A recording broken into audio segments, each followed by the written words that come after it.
On this episode of NorCal News Now, we are speaking with California gubernatorial candidate Travis Allen and Butte County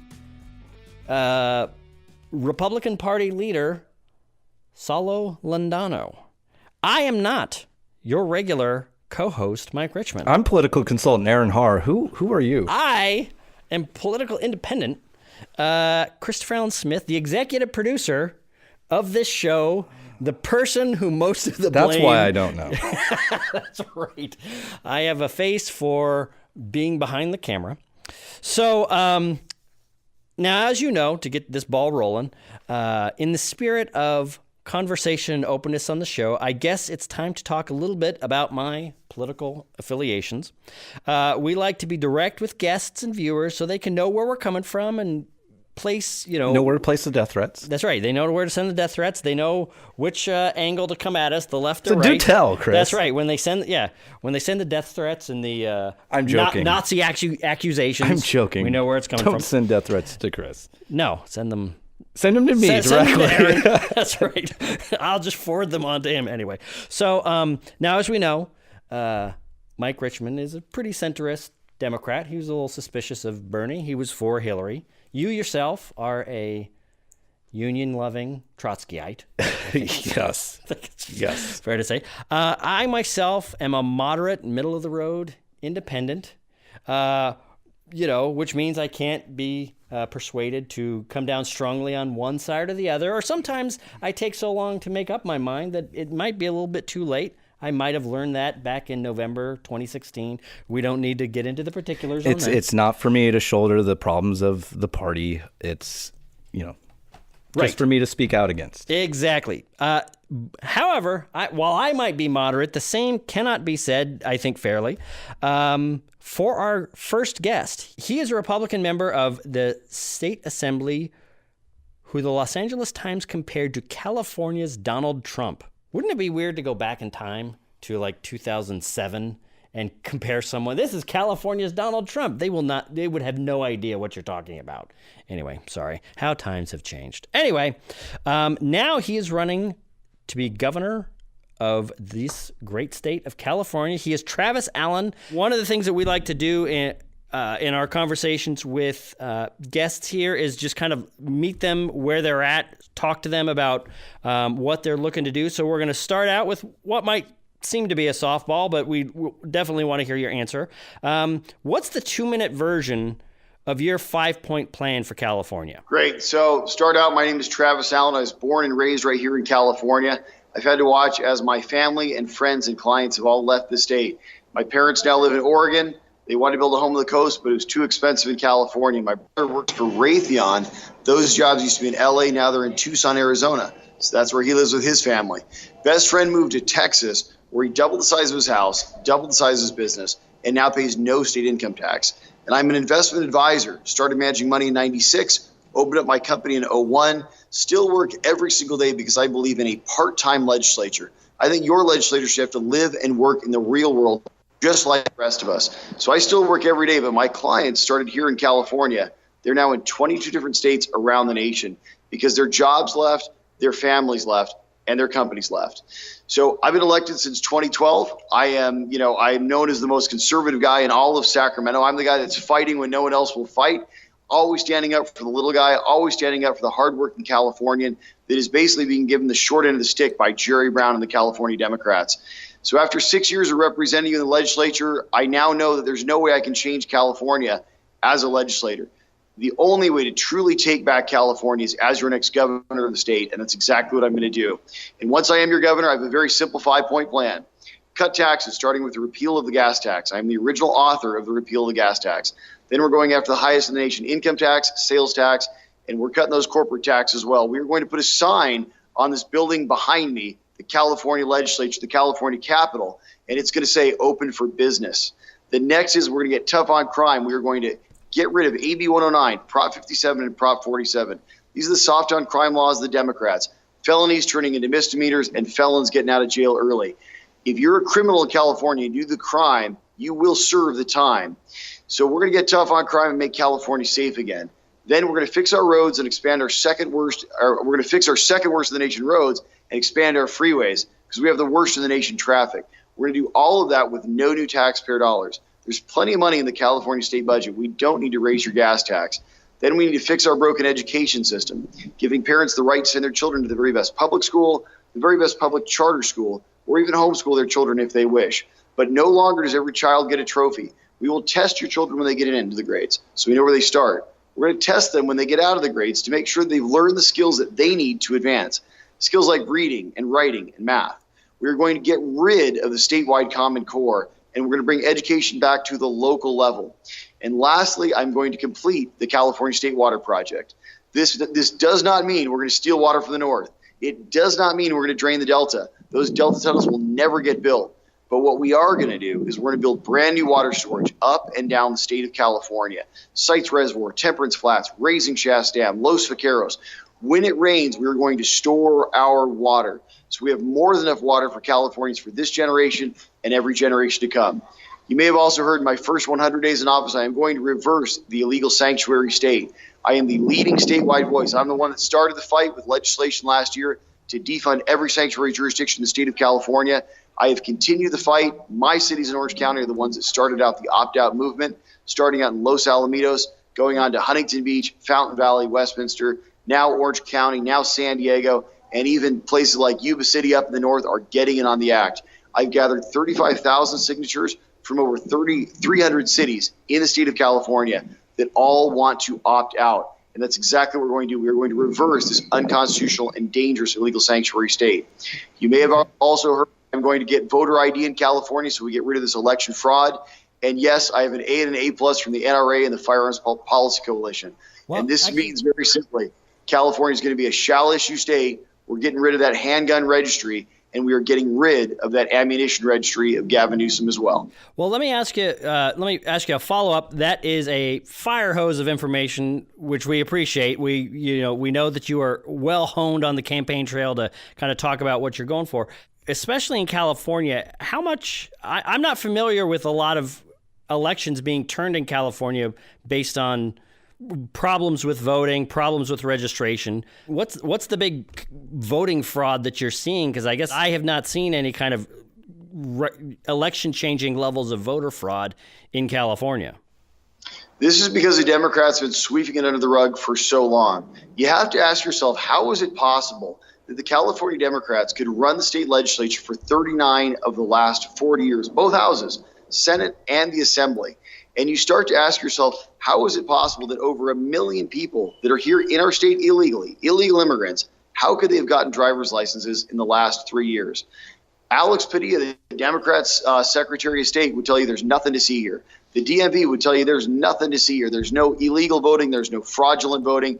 And none of these people have been registered to vote. So look, very simply, in January of this year, I called for an audit of the DMV. If they have nothing to hide, then let's audit every single voter roll in California. And let's put that against a very simple database of U.S. citizens and California residents. If the Democrats are telling the truth, you would imagine they'd come forward. We can fix this in about 20 minutes.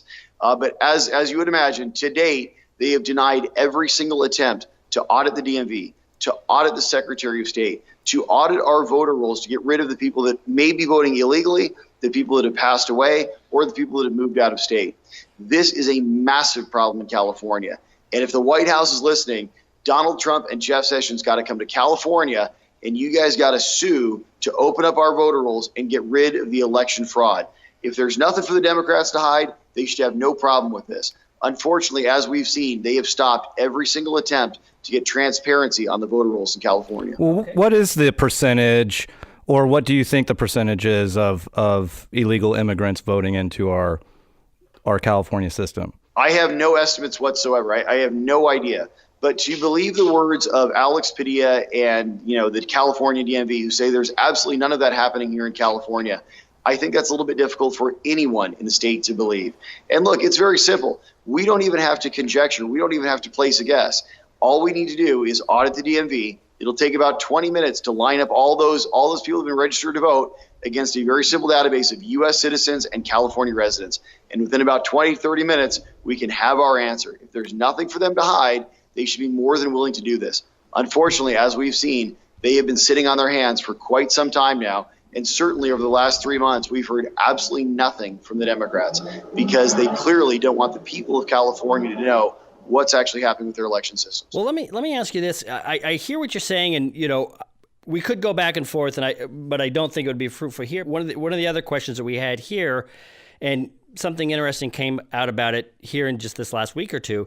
There's some reason that the Republican Party in California is within, a couple of percentage points, I believe, of being, the third most registered group in the state of California. First being Democrats, second being independents, and then, independents and Republicans are essentially neck and neck at this point.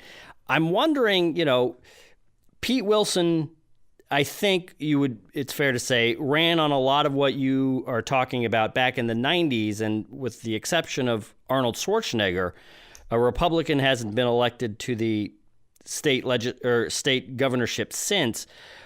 Is there? And Schwarzenegger almost doesn't count, right? Well, okay, exactly. All right, you said it. We didn't say it. But do you think that maybe it might be that the population of California is not finding what the California Republican Party is going for all that appetizing? Absolutely not. I'll tell you what's been lacking in California is leadership.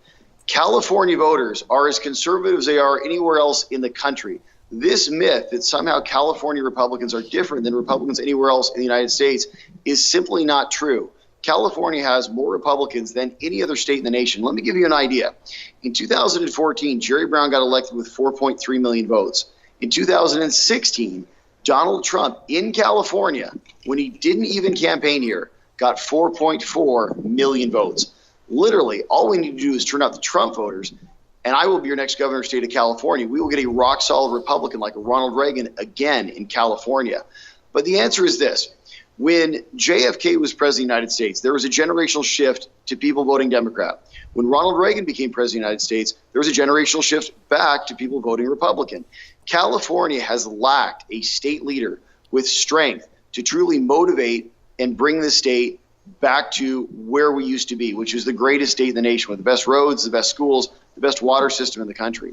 Instead, we've gotten people like Arnold Schwarzenegger, who sold out Republicans just a year after they were elected. He ran as a conservative, he did his ballot initiatives, and once he got beat, he turned into a Democrat. I mean, literally, he went home and there was a Kennedy Democrat waiting at home for him. He went to the office, there was a Democrat chief of staff, and then he gave us AB 32, the Global Solutions Warming Act, which costs all of us a ton of money. And now he's talking openly about suing oil companies and bleeding the Republican Party dry. The answer is that Californians have lacked a true leader for decades now in this state. And I'll tell you right now, that's all about to change in 2018. I'd say there's a lot, in me speaking of the state, in the two-party runoff system, there are some areas of California that have, Republican areas that are voted for Trump that have Democratic leadership. And we live in some counties. I'd say in some states, those would be considered good Republicans. I mean, there are some moderate people that run for Democrat in this state that, hard Democrats in the state wouldn't say they really align with them. You're a younger guy, 44, I believe, Travis. I am 44. 44. Oh my God! I just turned 40. I just turned 40, Travis. Sweet so Christmas. It looks like it's pretty enjoyable. Do you think being a younger candidate right now, 18 to 24-year-olds coming up, only 13% of them are voting or turning in and registering as Republicans? You're really losing that generation. Do you think you being a younger candidate will help that cause, or do you think there's not a message for those younger people coming from the party, and there needs to be? Your 5-point plan doesn't seem to address some of the things that those 18 to 24-year-olds are dealing with. Things like higher education and college tuition, putting them into debt servitude. Things like, they've spoken out, a lot of them, about issues of living in a gun violence nation. And do you think being a younger candidate will help that? I certainly think it will, or do you think it's a complete rejection of the policies coming from the Republican Party? No, listen, a couple things. First, absolutely having a younger candidate definitely helps get a younger vote. I think that's a pretty well-established fact as long as you have a solid, charismatic candidate. But the issue is you take a look at my 5-point plan, and you better believe this directly speaks to millennials and everyone that's coming up today. And I'll explain that in just a moment. The last thing to say is with Donald Trump being the president, we are just beginning to see what these registration numbers are going to look like. And I will tell you, I think everybody across the country is going to be surprised. There's a lot more young conservatives than anybody knows right now, and they will start to show up in our numbers within the next 12 to 24 months, I would have to imagine. But let's go back to the 5-point plan and how that actually helps out a millennial. It's very simple. Look, millennials have some of the highest unemployment of any group in all of California. And a ton of these people are living at home with their parents. What do they want? They want a job. They want money in their pocket. They want the ability to afford their own place. Well, the only way we're going to get that is by cutting taxes in California, by putting out a message that we're going to cut taxes, cut regulations, open the state back up for business. We are going to fire people like Mary Nichols on CARB and defund CARB entirely if we're not getting the sorts of results that we need. What we need to do is basically streamline California for business and run our state like a business. To millennials, this speaks directly to them getting their first job, getting out of the house and getting a place they can actually afford to live in that's not their parents' basement. The next thing to say is that if you take a look at how do we actually reach these voters with these messages that are so simple to every Californian, and you take a look at the other points of the 5-point plan, getting us out of traffic is massive, especially to very, very mobile teenagers and young people in their young 20s. Then you take a look at things like, fixing the broken education system. All of these things directly speak to the issues that millennials have. And then you ask, how do they actually interface with these messages? I am the largest person in the entire state of California on social media. I have more people trafficking through Facebook at Join Travis Allen than any other political leader in the state of California, Democrat or Republican. We reach up to 4 million people every single week on Facebook. Now, we also have Instagram and Twitter, so whatever your flavor of social media is, we have you covered. Yeah, but it's important to know our lower thirds, our millennials are connected, and this is exactly how you reach them. Yeah. Cool. Well, actually, I want to dive in there a little bit, and as people watching now can see that we're going to have all your Twitter and Facebook and everything handles on here, just like we do with all of our guests.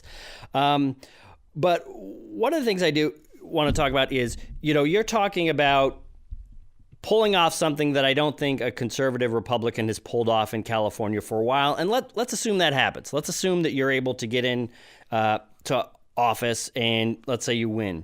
In that gubernatorial debate that you did with Gavin Newsom, who had a famous affair with the wife of his campaign manager, you said something to the effect of, if you can't trust him with your wife, why should we trust him with the state? Which is a great line. It's a sharp line. And if you were running for, Rush Limbaugh's seat in front of the EIB microphone, I think you would stand a pretty good chance. How is it going to be taking that kind of communication strategy to a legislature full of Democrats and get them to go along with you? Because it seems a little Trumpian. I'm not the first person to compare your communication style to Donald Trump. It seems a little Trumpian, and I'm not sure that communication strategy has worked all that well in terms of Trump passing his legislation. So what would be different about that for you here in California? So let's be very clear. I am the only candidate in the entire governor's race that voted for, supported, even wrote op-eds in favor of the Republican nominee for president, Donald J. Trump. I'm very proud of that fact. It's very simple, actually. Ted Cruz had dropped out. There was only one choice. It was either crooked Hillary Clinton and the slow slide into socialism, or it was Donald Trump, a businessman who said he wanted to make America great again, wanted to put Americans first and lead from the front, not from behind. He believed in American excellence. It was a very easy choice to make. When you take a look at what he's done with the tax cuts and the cuts to regulation, he's created over $8 trillion of wealth.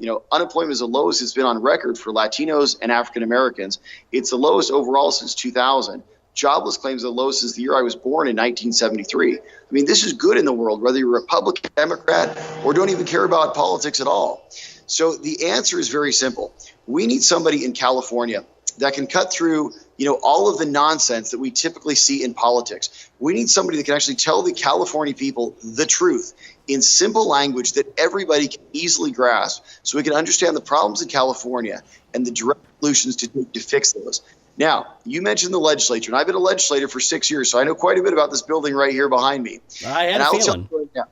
Yeah, exactly. So I'll tell you right now that this 5-point plan will not pass through the legislature. Very clear. The California Democrats are obstructionist. I mean, you take a look at the North State. Why do you no longer have a timber industry in the North State? Why are you not even allowed to use your own water? Why are you not allowed to use your own minerals up there? Why do they give you such a hard time with your agriculture? The answer is very simple, because you have traditionally been a Republican area. And by depriving you of your natural resources, they deprive that Republican base of the resources that it needs, not only to take care of yourself, but to fight the Democrats coming out of the liberal Bay Area of San Francisco. So here's how we get the 5-point plan done. We use something that not even the President of the United States has. You see, in 1906, Hiram Johnson gave us direct democracy in California, the direct ballot initiative proposal process. As an ex-governor of the state of California, I can call a special election at any time on any issue and put it directly before the people of California. This has more strength than the entire legislature. We can change the Constitution. So very simply, when I say we're going to cut taxes, get tough on crime, fix our roads, expand our freeways with no new taxpayer dollars, fix our broken education system, and complete the California State Water Project, as well as reverse the illegal sanctuary state, get voter ID in California, and make California a shall-issue CCW state so we're safe in our streets again.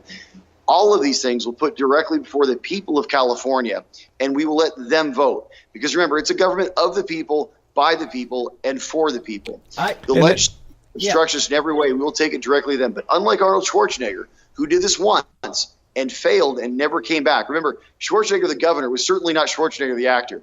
The actor would have said, I'll be back, right? He would have come back until he won. The governor, Arnold Schwarzenegger, was nothing at all like this. But this is what we need. Someone that's willing to go in front of the people over and over and over again until we pass this 5-point plan. And once we pass it, and the court challenges come, because they will come, you need a governor that's willing to go to court for you and fight for you on behalf of the California people until these laws get into practice in California for the benefit of every single Californian. And there are some that didn't, that voted for Donald Trump for certain policy issues. There's some, and a lot of what I think is they voted for him because he wasn't an ideologue. They didn't think he was anyway. They didn't think he was a politician. They thought he would be something different. And maybe he's shown them that, maybe he hasn't. I guess what I'm saying is you have been there. You have been in the legislature. And Arnold Schwarzenegger kind of was the same thing. I mean, they voted for him. He wasn't a politician. He wasn't an ideologue. They thought they would get something different. I think that percentage I said of 13% of 18 to 24-year-olds going and more people flooding into the independent party or a non-party preference vote, they are sick of the left to right banter. Gavin Newsom has railed against Donald Trump, and you have railed against the Democrats in the state majority. Isn't that a sign of these people running to the independent party that they are a little bit sick of the right versus left and the fight over party versus people? And I would actually contend absolutely not. What this really says is it says that the leadership of the party is not speaking to these people. Look, the Republican values that we talk about are all common sense. Every single one of my 5 points in my 5-point plan are issues that 60 to 80% of Californians agree with, regardless of political party. The problem is we've not had an effective communicator who's willing to speak directly to the people of California and tell them the entire truth, not just about what the problems are, but what the direct solutions will be. This is what's been lacking. When people say, oh my gosh, I hate the political gridlock, I hate the back and forth of politics. Actually, this is a very good thing, because having a two-party system is very healthy. It gives us balance. This is exactly what we have not had in the state of California for decades now. Real balance where people actually get the benefit of hearing both sides of the story. This is what we need again in California, is we need to have a governor. And by the way, I gave a eulogy today for George Deukmejian, who was a former governor of California. When he was elected, he was the only Republican statewide elected official. And after him, of course, we got many more Republicans.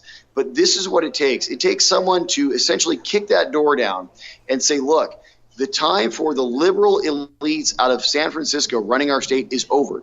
Californians don't want our state looking like the streets of San Francisco with 22,000 intravenous drug users and maps of human waste and hypodermic needles where kids got to walk to school on their sidewalks. They don't want us to look like the streets of Los Angeles, where you have 58,000 people living homeless every single day. I mean, it looks like a third world country down there. People want a state that they can be proud of. They want a state that is able to clean itself up, to clean up our streets, to put people to work, to make people safe again. And this is exactly what we will bring to California. And I'll tell you right now, this is what will get people ultimately to register as Republican. And you don't got to take my word for it. Let's look at history as an example. Texas apparently used to only have about 3 Republicans elected in the entire state. Now it's one of the reddest states in the entire country. And what it took some very strong individuals to convey the message that what we believe in as Republicans is common sense. We believe in giving people the most freedom possible and the ability to decide what is right for them, not an overarching, huge government and vast unelected bureaucracy that tells us how to live every aspect of our life and tax us to death in order to do it. I'll tell you, this message is not only clear and compelling, it's a message that will attract. And I believe that many people are starting to get attracted to the message also that's coming out of the White House. And we can see this in the approval numbers. They're all ticking up. I'll tell you that soon enough, I believe this translates into registration numbers as well, and it will turn into that as well in California, because this is what turns the tide. This race in 2018 is the most important race we have over the next decade. When California elects a Republican governor, a real conservative, Travis Allen, to be your next governor of the state of California, we change not just California, but the entire nation for a generation. When the path to the White House has to come through California, we keep the White House for a generation. And I'll tell you right now, that's a lot of good in the world. I hear what you're saying, and, we don't usually put ourselves in the position here of debating point for point, so, we'll let your answer stand. But I as an independent voter and as somebody that has lived in California since the 1976, I do have a little bit of a hard time thinking that the only reason that people have not already flocked to the Republican Party and driven up the registration numbers is because no one has come along with this kind of answer. I mean, I hear what you're saying. You're very forceful. You're very direct. You're very clear on kind of what you're going for, which is great for a politician. But I don't know. I guess what I'm trying to ask is, it seems as though if there was a huge hunger for that here in California, we would have seen more of an indication of that. And it's already, between the registration numbers, between the voting records and all that kind of stuff, it just strikes me as we would have seen more of an indication so far if there was that latent hunger here. So I'll tell you something. A lot of times it takes things getting really bad before the right person comes along. Think of this very simply. If we had somebody like Ronald Reagan for the last couple of decades in California, you know that California would look vastly different, not just the state, but also the registration of California. We have not had that. We have lacked real leadership, strong leadership in the Republican Party now for decades. And I'm talking about the elected officials that have the ability to convey their voice across the state in a friendly, positive manner, but with real concrete solutions to these states' dire problems. And you take a look at where our state is. And this is the other reason why a lot of time it's timing. And right now, the landscape is exactly right for this. Because you take a look across the state of California, where 1 in 5 Californians lives below the poverty line. We have the highest poverty rate in the entire nation. We have the highest homelessness in the entire nation. We have rising violent crime. And now we have these open borders that the California Democrats are supporting and the illegal sanctuary state. And I'll tell you right now, Californians have had enough. It has gotten so bad that they see what it's like. I mean, I was in San Francisco just the other day for an interview. We parked on the street. I opened up my door. And as I opened up my door to the sidewalk smelled. I mean, this is what California is turning into underneath Democrat leadership. And everybody knows it. San Francisco has not had a Republican mayor in 50 years. California does not want a repeat of 8 more years of Jerry Brown. And they certainly don't want 8 years of Gavin Newsom, who, if you can believe it, is far to the left of Jerry Brown. And this is actually what we're up against. I mean, think about this. Gavin Newsom, the leading Democrat right now, wants single-payer health care in the state of California. This would mean that you'd have to go to the DMV to get medical care. You would absolutely lose your doctor. And think about it. If government-run health care was such a great idea. They're not going to send you to the DMV to get it. I hear what you're saying, and that's a great line, but they're not going to turn the DMVs into a bunch of health care clinics. Might be quicker. I waited 4 hours at the doctor the other night. This is it. I mean, think about this, guys. Think about this. This is exactly what they said in England, right? They said, it could never happen here. But then we just heard the story of Alfie Evans, who's this poor kid who needs medical care, and the government is now telling him he can't get it. No, I totally hear you. I don't think they're taking Alfie Evans to the London branch of the I was injured DMV. overseas, and I was impressed. I got out of there, broken foot, no bill. Mr. Allen, we appreciate you giving it the time. you know, we're running into the end of our time with you. You talked about Governor Brown. We have the largest surplus in history right now. You're on that budget committee. Something Californians could be a little bit proud of right now is having a huge budget surplus. How would you spend that money? Governor Brown just came out saying he wants to address the homeless issue with that money. I guess speak to that. Sure. First, let's finish up on single-payer health care. Go ahead. Single-payer health care, guys, by the way, we're talking about budget issues, $400 billion a year. It would bankrupt the state in the first 6 months. But let's talk about budget for a minute. When Jerry Brown was first elected, the state budget was $86 billion in the general fund in 2010. Today, it's over $138 billion. That's an increase of over $50 billion, over 50%, and we have nothing to show for it. Look, he didn't even build that train that he's always been talking about. And by the way, I think I might have already told you, in my first budget, I will line item veto that bullet train to nowhere out of existence. We're going to leave that little section in the middle of that field in the Central Valley, and I'm going to hang a sign on it so nobody ever forgets, and it's going to read Jerry Brown's legacy, because that's all he ever did. So listen, now Brown wants to tell us we have this budget surplus, and oh my gosh, what are we going to do with all this money? The budget surplus is a myth. These are your taxpayer dollars. This is your taxes that got raised with Prop 30. This is your taxes that just got raised with the gas tax. He has been wasting our money for years now.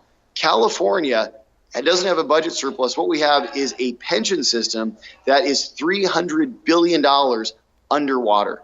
California has serious problems, and an $18 billion rainy day fund is not going to get us out of these problems. What we need to do is we need to go to the root of it. We need to say, look, cut taxes in California. Taxes are too high. When the average government sector worker in California makes 50% more than the average private sector worker in California, there's a problem there. When the Legislative Analyst's Office comes out with a report in 2014 and says that the Department of Caltrans, the California Transportation Agency, has 3,500 employees that are entirely duplicative, doing the same job as somebody else down the hall, costing taxpayers $500 million a year, you start to get the feeling that there's a lot of great government workers, but there might be a couple extra as well. And a lot of these guys are getting paid a lot of money. So the answer is this. California's politicians on the Democrat side have been all too willing to spend somebody else's money. The problem is that's our money that belongs in our pockets. What California needs to do is take the money that we have and actually spend it where we can see it on projects that we need. Completing the California State Water Project so we never have to worry about these droughts again. Fixing our roads, expanding our freeways so we're out of the worst of the nation traffic. And in the North State, you actually have roads that you can drive on. I mean, there's a road up in Del Norte that's literally at risk of falling into the ocean. This is where the money needs to go. And then beyond that, we need to take a look at how we're spending the money on education so we're actually getting bang for the buck. Jerry Brown put 50% more money into education in the last 8 years, but yet our kids are still 46th and 47th in reading and math. So clearly there's a problem there. What we don't need is we don't need more taxes. What we do need is a government run like a business by a business owner. That's exactly who I am. And ladies and gentlemen, my name is Travis Allen. I will be your next governor of the state of California. And I'll tell you right now, this is our state. This belongs to you. This state belongs to you. This building right behind me, it belongs to you. These tax dollars that Jerry Brown and the Democrats want to spend so freely, that is your money. It belongs in your pocket. And if it's going to come to the government, you better believe that they better use it the best way possible on things that we actually need and can use. But let me just throw one last thing at you. As an independent voter, I'm one of those people that could piss off all of my friends if I told them who I voted for in the last 5 elections, because it's bounced back and forth between Democrat and Republican. But there is something that as an independent voter, is kind of beginning to trouble me. And if you could just give a couple words on this, I would appreciate it. We've seen a clear difference in the last year about how Republicans and Democrats across the country, office holders mainly, have responded to allegations of sexual harassment from public figures. For example, there seemed to be a pretty quick and stern response to Al Franken and Eric Schneiderman's of the world versus the Roy Moores and the Donald Trumps of the world. What do you think that says about the viewpoints and values of the parties with respect to the Me Too movement? What would you what would you say to that? Because there seems to be a pretty clear difference with how the Democratic and the Republican parties are dealing with this. How do you, as a Republican who talks a lot about Donald Trump as an example, we're not going to get into all that. How do you feel about that? Okay, so listen, there's a difference between national and state, but overall in general, all of this, sexual harassment, simply put, it can't be tolerated. You got to remember, this could be your wife, it could be your daughter, it could be your sister, it could be your niece or nephew, or whoever, somebody that you know and care about. Nobody should have to be harassed. It's as simple as that. It's just wrong, and if it's happening, it needs to stop. End of story. Now, when you take a look at, obviously there's a lot of Democrats going after Donald Trump, comments he's made, and now there's the whole Stormy Daniels thing, and who knows where all the truth of that is. But this is what he was doing in his private life. We have some idea with the Stormy Daniels stuff and with his pattern on Howard Stern and stuff. We got some idea what's going on there. Well, look, I wasn't there and I have no idea, but let me tell you how, as it relates to California, because, there was a big hit on Gavin Newsom, with the fact that he essentially slept with his best friend's wife. And this was a real problem. He was married at the time. She was married at the time. And it had some pretty devastating consequences. Although notice that he kept his office. He said he was sorry, and that was it. And he kept on, in his political office with his, ambitious political career. Trump didn't even have to say sorry. And he kept his office. But hold on. So there's a big difference here. And the difference is, in Gavin Newsom's case, this was actually a subordinate of his that worked for him at the time. And this is the real problem because, a lot of this, what we're talking about in this Me Too movement is this workplace harassment. And this is exactly what we're talking about here. So I'm not about to condone any bad behavior. Bad behavior is bad behavior, and it shouldn't be tolerated. Because you got to remember, this could be your wife or your husband or your best friend or your child. And this simply can't be tolerated. I actually don't believe that there is a double standard. If you take a look here in California, Gavin Newsom and Antonio Villaraigosa, who also cheated on his wife, have both been given, relatively speaking, a free pass up until today in the governor's race. And I'll tell you this, in the end of the day, character matters. And what also matters is the policies behind that character. And if you take a look, in the case of Gavin Newsom, this is something that, yes, it did happen quite a while ago, but it really does speak to someone's character when, they're cheating on their wife with their best friend's Travis, wife. That's I hear you, and it's a subordinate time. I hear you and I appreciate it, but and it's somebody that lived through, the character matters things back in the 90s with Bill Clinton, and that's one of the reasons. It's one of the reasons I didn't vote for him the second time. Oops, I shared a little bit there. The whole. That's okay. I didn't either. So there you go. That's right. The whole character matters thing seems to be running, or to my ear, ringing remarkably hollow in the current day and age, given Donald Trump's track record, given Roy Moore's track record. It seems like, and that's one of the things for me that I've kind of heartbroken about the Republican Party of late, is a lot of the rock solid, rock rib, rigid ideals that they seem to used to have seem to be very malleable when it's one of theirs that they need to protect. See, and I actually disagree with that statement. Let's be very clear. In any high-profile race, the other side is going to throw everything at any candidate that's threatening them. And I think this is actually very clear. I think the difference with Republicans and Democrats is Republicans have a belief in family. They have a belief in faith. They believe that there is value to the core nuclear traditional family. Democrats don't? No, actually, I would say increasingly on the Democrat side, that is not a value that's shared by many Democrats, especially coming out of the liberal San Francisco and here in the far left capital of Sacramento. Absolutely not. I think it's the Republicans you see standing up for family and family values constantly. Now, the issue, and by the way, there was a bill that just came through the California legislature that theoretically would have banned the Bible and would have told, faiths how they can practice what they can teach people. And there was actually even a Democrat legislator that got up on the floor and said it's time for faiths to evolve with the times. This is not somebody getting up saying, I believe in the American family. And I think the difference is here is that, a lot of Democrats want to try to throw stones at Republicans. And they say, look, you believe in these traditional values and you believe, in common sense morality. And if there is a personal failing, we're going to hold you to the standard that they then also don't apply to themselves. And I think it's that sort of hypocrisy that a lot of people have a problem with. So some people see it today with the president. You and I both saw it with Bill Clinton.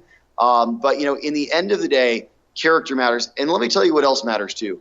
Policy matters. When you pair up character with someone who at the same time is bringing in policies that are completely destructive to the jurisdiction we're talking about, in this case, California and Gavin Newsom, I think you have a very, very bad mix. So here's not just someone who has had, a pretty high profile public failing. It's also someone who is responsible for a city that has turned into something that nobody wants their city to look like. I mean, today San Francisco is a failure in a number of different ways, whether it's income inequality, skyrocketing poverty, skyrocketing homelessness, drug use on the streets, et cetera, or even crime. I mean, there's glass on the sidewalks in San Francisco all over because of the 31,000 car break-ins they had last year. And there's less than 2% chance of apprehending the culprit. So you take a look at, bad policy paired with bad character, and that's a pretty bad combination. That's exactly what Gavin Newsom has going for him. So listen, as it relates to California, I'll tell you this, very simply,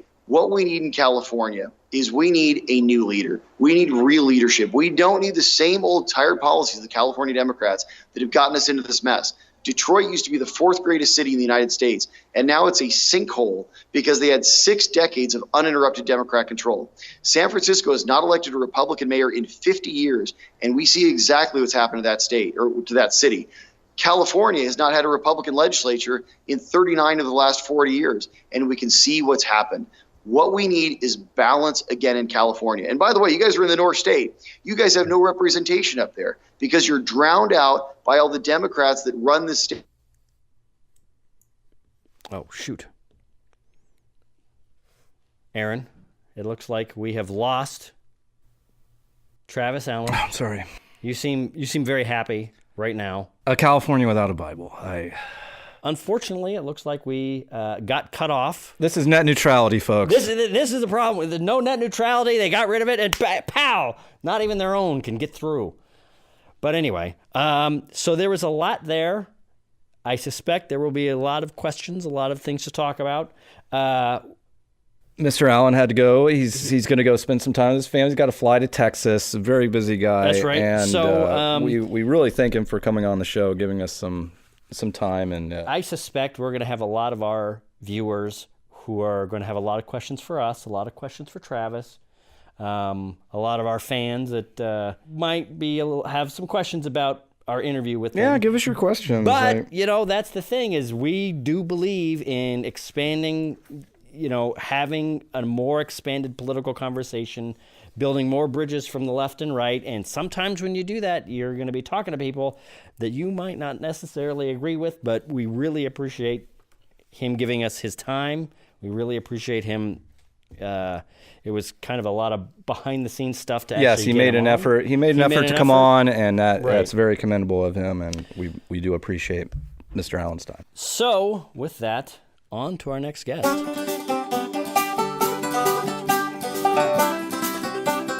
In this segment of NorCal News Now, we're speaking with Butte County Republican Party Chair Saulo Londono, a rising star in the North State Republican Party. In addition to his position as chair of the Butte County Republican Party, Londono also serves as district director for State Senator Jim Nielsen. So expect our begging calls to you to have Jim on the show at some point as well. That would be fun. I'm sure he would appreciate it. Well, Saulo, welcome to NorCal News Now. Thank you. Thanks for joining us. Thanks for having me. Yeah, it's our pleasure. Well, in our prior segment on today's show, we were chatting with Republican candidate for governor, Travis Allen, who, fair to say, is a firebrand, I think, one of the leading firebrands in the race, probably the leading firebrand in the race. He presents himself as a true Trump Republican, which sounds like I think he is. He talks about voter fraud. He talks about making California a concealed carry state. He has kind of a few Me Too moments, skeleton in his closet apparently as well. So as someone in the party apparatus, the Republican Party apparatus in Butte County, which is a red county in a blue state, as we all know, how do you see the race for governor? Well, we didn't endorse a candidate here in the Butte County Republican Party. We had supporters from both sides that were pretty passionate about it and made their cases. But in the end, neither one of them really capture the supportive enough of the room to do so, which is what happened at the state party convention as well. So, as a Republican, I just want one of them to represent us in November. And it doesn't just impact, their race, it impacts all the races down ballot. So we want one of them to be there. I believe both of them have, great things to say, great backgrounds, and obviously they each have their own faults as well. So I think it's going to be up to each Republican to look at all the facts and all the mailers that are being sent to them, and the radio ads and the TV ads, and make their own decision. But obviously we want somebody who is going to step up and be able to take the fight to who we see being the front runner in Gavin Newsom, and hopefully that's what we'll get to is either John Cox or Travis Allen being there in the top two with Gavin Newsom. You make a good point. It's one that I kind of forget about sometimes, is this idea that, the gubernatorial race is the top of the ticket in this particular 2018 election cycle. So if there isn't a Republican at the top of that ticket, that will probably hurt turnout, I would imagine. Yeah, it's not ideal. I haven't personally looked into the research of what will happen, but let's just say I don't want to see it happen. We've gotten enough feedback from the race between Loretta Sanchez and Kamala Harris to know that Republicans were really upset, and a lot of them were caught by surprise, not being prepared for the top two, and are fairly upset about the whole thing. I see our role as a party to sort of clean it up a little bit and be able to, in time, have a process which the state party is working on to sort of not put their thumb on the scale, but be able to help or at least support a candidate over the other or the others. In the case of the Senate race, there were multiple Republican candidates, and that diluted the vote, and in the end we ended up with Loretta and Harris. So in this case, I believe John Cox received 55% of the vote at the state party convention, so he was only about 5% short of that threshold. And we as a party, I think it's incumbent on us to sort of tell the rest of the voters in the state and the leadership of the party who we believe is going to be the one most likely to take that fight to Gavin Newsom in this one, or be Kamala Harris on the Senate race. And so that, count me as a Republican who believes that, I don't think anybody, Democrat or Republican, really likes the top two. I think both parties are on their own try to get rid of it one way or another. It sort of weakens the power of the parties. But I'm sort of one of those that once it happened, I've started looking forward already, and what can we do as a party to not fix this mess. We knew this was going to be what was going to happen. So I love to hear more ideas from the leadership of the state party on how we can continue to and this was the first try that we've ever had on the state party convention to try to endorse a candidate in the primary. I'd like to see more of that. And ultimately what happens with the top two, I don't know, but I'm kind of deal with the cards that have been dealt, and would like us to do the best we can with them, So that's how I see it. Yeah, and Newsom is, I think, is the favorite. I think it's, in terms of on the Democratic side, sure. It's pretty clear he's the front runner. He's been coming under some pretty heavy duty assaults from the other candidates in the race, not only Cox and Allen, but Antonio Villagrosa. Did I pronounce that properly?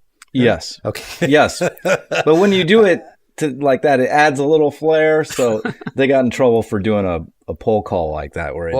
I'm trying to keep it real, man. But yeah, what can I do? But anyway, but as well as Delane Easton, who we've had on the show, John Chang. But my question was the idea that as a Republican, you watch, right? You watch the way that the other party, the slings and arrows that come out the front after the front run, because you're like, oh, that's a good one, right? We can use that one in the general, assuming we get there in the case of the top two system in California.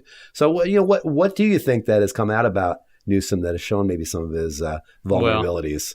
Well, I'm clearly not a Newsom fan. I've watched Gavin through the years, through his elected offices, and he's been pretty consistent as being a fairly left-wing guy.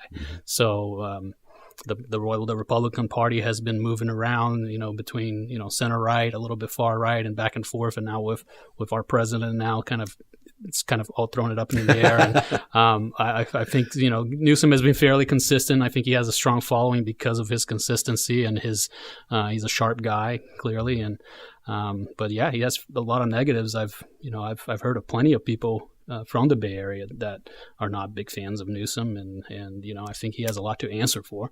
Us as Republicans, our job will be to hold his feet to the fire and make him defend his record, and not just his record, but his promises that he's made to the people of California. We think he's got the wrong prescription for fixing the situation we're in. Obviously, we disagree strongly with Democrats on how to fix our economy and fix our homeless crisis, fix our housing crisis, and we're going to be focusing on those issues that matter to the voters, which we believe are jobs and the economy. So Newsom is probably going to not want to talk about that very much. It's not a surprise for us that we hear discussion about the president and almost every chance that Democrats have to go on TV or radio, and I think that says a lot about how they feel about their own record here in California, and we're certainly going to be focusing on that. Yeah, and I mean, there's a lot there to talk about. I mean, because you always think about as a voter, at least I do, about what is each party bringing to the table in terms of new ideas. And Democrats have been hit pretty hard from the right about the fact that all Democrats have to offer is anti-Trump. Yeah, and I think that there's a lot in resistance to Trump that, to me, as part of my values, I don't agree with a lot of what Trump and the administration are doing. Mm-hmm. But I think the Democrats do have to come up with something other than just anti-Trump if they want to bring a compelling message to the voters at the ballot box. And I mean, there's things that I respect that the Republicans offer. I mean, I think that, an expanding economy is a good thing. Expanding tax base is a good thing, right? I mean, these are things that a lot of us can again, infrastructure is something that a lot of people agree on. Sure. So these are things that I wonder about how the Republicans here in California assume that high ground and say, okay, we're going to talk about this and focus on this and not on some of the negatives that are being maybe discussed too much for the average voter. I do think the negatives are going to be discussed, but I don't think we're going to be, as a party, just stuck in that hole. We're going to be trying to bring that conversation up and talking about the future and talking about how do we get back to the place where people in California don't have to leave the state to afford the American dream anymore? Mm-hmm. I mean, I can't tell you how many of my friends have left the state in the last 5 years, and it's not, in the way that we see it, it's not getting any better. Mm-hmm. So, I think there's a big gap between the prosperity that you see in the Bay Area and some areas of the state like the Central Valley and some of the North State. There's a big gap in unemployment. There's a big gap in pay and I think what we as Republicans try to make the case for in the Capitol a lot is that California is a big state. We can't govern the state of California with sort of one size fits all policies. What's going to work in San Francisco is not necessarily going to work in Oroville. And in terms of cost of living, when we're having the discussion about the minimum wage, it really hurts our way of life and our ability for businesses to stay open. And we are fighting almost every day. We hear reports from business owners and folks that are health clinics that can't afford to stay open, and that's just it's a punch of the gut to see that happening continuously while we try to bring these issues to Democrats in Sacramento, and we get ignored most of the time. So, and that's just not here in the North State. I've lived in the Central Valley, I've lived in Southern California, so I see a little bit of everything. And what the constant is that the state is huge and very different. So there are many policies that I believe shouldn't be sort of targeted towards the whole state in a way that doesn't take into consideration how different these different regions are. So for example, the gas tax that we're going to be talking a lot about, the repeal of for the next 5-6 months is something that resonates with a lot of Californians when they look at the price of gas and they look at their neighbors in Arizona and Nevada. They want to know why, and we're going to explain very well to them why. Yeah, I see that there are there is a lot of talk out there against Trump. There's a lot of talk out there against some, North State Republican office holders, and there's some chatter on Facebook. But I think what I see too is just the hits on Jerry Brown have been happening a lot longer than Donald Trump's been in office. I mean, pretty vicious attacks. And so I think, we have to acknowledge that both sides are pretty guilty. I mean, whether it's Newsom, whether it's Pelosi, whether it's Hillary, I mean, there's pretty bad rhetoric right now on both sides. And, Trump is president. When you have when you have that office and you're, the leadership, there is criticism. That's history tells us. Any office is going to be criticized. But to criticize a former administration is something that I haven't seen any party do on both sides. One that's in office. And I see them kind of taking the fight to California and Jerry Brown, and it's really created some upswell here locally. They didn't have a top two. They didn't possibly not a candidate for governor on the race. So, to get turnout in your party, and both parties do this, you get a pile of money and you go for a ballot initiative to try to get people out. And I think the gas tax is an issue that voters are going to decide on, but I think it is sort of an anti-Jerry Brown. It's something that Jerry Brown did, and they want it to go away, and it's something that can further gin up the base to come out and vote. Well, one thing that I have a question about the gas tax, and I'll ask this of Saulo, is the idea is, I believe it's 12 cents a gallon. Is that what the tax it comes to? I think that's what I had read. Maybe I'm wrong. I think over the years it ends up being more than that, but I think initially it's something in that range to begin with. But the money is earmarked for infrastructure, for roads, essentially, correct? I mean, that's what the idea is, that money is to be spent on improving roads. So that to me is a good expenditure for that. I mean, me as a taxpayer, I'm saying, well, okay, I get it. The roads, we need money for these things. But Travis Allen, I think, and I don't want to tie you with him, and I want to let you answer for yourself, but I know that his point on this was that California's got plenty of money. We don't need that tax money to allocate for that. But if we don't, then why isn't it being done already? I mean, is that money earmarked for a good cause, or is it not necessary to be used for that cause? I think that's part of the problem, is that we've had a funding mechanism to fix our roads, and we've seen over the years that money being rated for other means. So, I don't trust no offense, but the Democrats in Sacramento to continue to do that. I think there's the idea being that they will then pass another initiative in terms to solidify that as only being able to spend on the roads. But our case of the voters is, the governor just went on TV recently and talked about how much, he's done a good job of being a conservative in terms of spending. And I must say that we do believe that Jerry Brown has been better than some other Democrats would be if we just give the keys to the Assembly or Senate Democrats. We wouldn't be in the situation where we have a surplus. But at the same time, you turn that around and it gives us the ability to say, well, you do have all this money. Why are you coming to the voters for more of it when the voters already gave you the money that you asked for to begin with for those roads, and then you guys spent it on something else? So that the trust is just not there that you fool us once, and that's enough. I don't disagree with them at all. I mean, and it's not for us to shoulder the issues or problems that our parties have. I mean, I don't expect him to answer Donald Trump or sexual misconduct, and I don't want to explain for it. It's not for me to shoulder the problems of the party that I'm with. I mean, it has its misfaults just like yours, and I see that here. I see that we have Blood Alley Highway 70.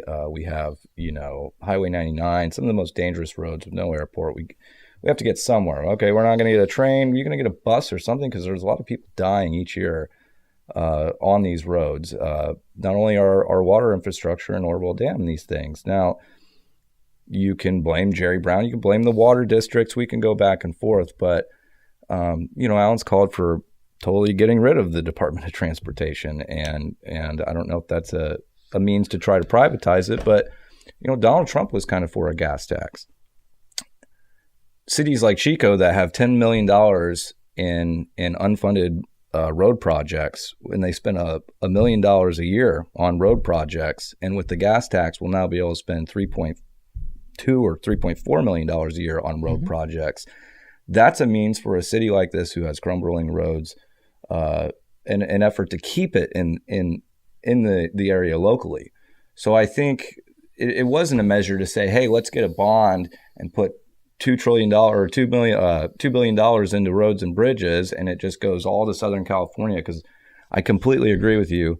I'm up here, I go down to San Diego, and they got carts in the street, they got boat taxis, all this infrastructure and all this transportation. And it's not going too well down there, but the paradox of plenty, we rarely see our fair share up here. And that's not only Democrats' fault, but we have representatives here that they can put in the bill anytime they want, and often they do it too late. Mm-hmm. Yeah, I mean, a lot of these issues are it strikes me that are not really party issues. I mean, they're people issues. They're California constituent issues, and I think that too many times we scrap over these, like I was saying. I mean, well said. It's really well said. We shouldn't shoulder the burden of the party's belief systems when they don't align with our personal values. Sure. Right. I mean, like I say, I don't like taxes. I consider myself a Democrat, but I don't like taxes. I mean, I think taxes are necessary. They're part of the responsibility of being a citizen, but tax policy is a big difference between the parties. And I think it's used to drive a difference between constituents in those parties. So I guess the question is, out of all this, is how do we maybe more come together as citizens without thinking so much about party and party values and more just personal values? Well, I agree 100% that these are issues of quality of life and issues, I would say it has to start with us trusting each other, that we're having these honest conversations. A lot of that trust has dissipated over the years. I happen to work for a senator that, was there during Reagan and was there during Pete Wilson. So, and he tells me stories of when there was a lot more trust between legislators in Sacramento, and that is hard to find these days. Call it, I believe personally, I don't speak for other Republicans on this, but I believe a lot of that has to do with term limits. I'm not a big fan of term limits altogether. I disagree with the president in terms of term limits for our Congress members. I believe it leads to a culture of the bureaucracy ruling the state. And if I've worked in Sacramento, and I've seen legislators be completely disarmed by the knowledge of the people in the building that have been there for 20 and 30 years. Well, they've only been there for 4 and are already starting to raise money so that they can run for the next seat. I think a lot of that sort of is toxic to the process. I don't want to blame it all on term limits, but we are also, due to many reasons, one of them being the economic downturn that started in 2008, sort of corroded the conversation in this country. We're not at a place now that I think we trust each other to have these discussions. I would sit here and say absolutely we need taxes to fund the roads, right? I don't think we as conservatives believe that we should have the smallest, less intrusive government, the better, but I'm not somebody who believes in, let's get rid of all taxes. I know that we need to fund these things and our services, but I believe that the people of California don't see their tax dollars being well invested. And I think that's what it's going to take, is for them to actually be shown that we're being better stewards of their money, for us to regain that trust. And some of that needs to happen in Sacramento between these legislators that for the most part are bickering at each other, rather than there are exceptions. I believe there are many exceptions, and I think our legislators here in the North State are models of that. But I don't think we see it enough, and so I do believe it's an issue of trust. Yep. And Saulo Londono, that's a great segment. It's a short segment today. That's okay. We're going to have you back. We're going to talk more because, like I say, conversations are good. I think this has been a good one. Yeah. I think it's valuable for a lot of our viewers to listen to. So thanks for joining us today on the show. Thanks again to Travis Allen also for joining us earlier in the show. Don't forget, NorCal News Now is available wherever you download your podcast. So check us out and subscribe. We can also be found on Facebook at NorCal News Now, where you can post your comments and suggestions for upcoming podcast topics and guests. So thanks to you all for listening in. We'll be back soon with another episode of NorCal News Now. So long.